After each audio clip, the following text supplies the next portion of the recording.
everyone! For today's video, ipakita na ko sa inyo kung unsay mag-recycle diri. Last time, panto siya nga naikwarta kani wala na. So kanina area mo ni siya ang food waste. Doon lang ni siya sa mga ano lang ni siya kani mga gina-recycle na ko 100 walks lang ni siya nga recycling area. Kani siya lahi ko ni siya nga recycling room ana.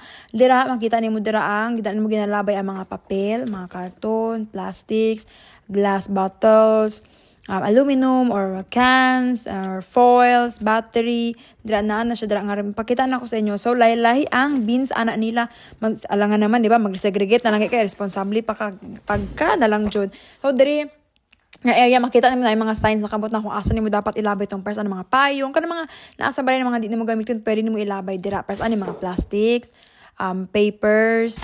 Lahi po nang labayanan sa newspaper ginalhi po na siya kani. Naapo dira ang duha ka trash bins para sa glass bottles, ang isa ka clear one, ang isa kay colored, o di ba? Naapo dira ginalabayan sa mga lata, ana, cans, ano whatsoever. Naapo ibang din mga responsable kay patakalaglabay.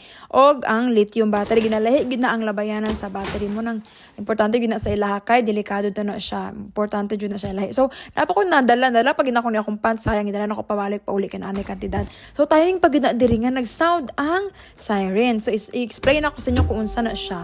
So they call it HESA Frederick or Horst Frederick siren. It is tested every 3 months at 3 p.m. on the first Monday of March, June, September, and December. This quarterly test of Sweden's important public announcement system or systems functionality alerts public to serious events like accidental or potential danger.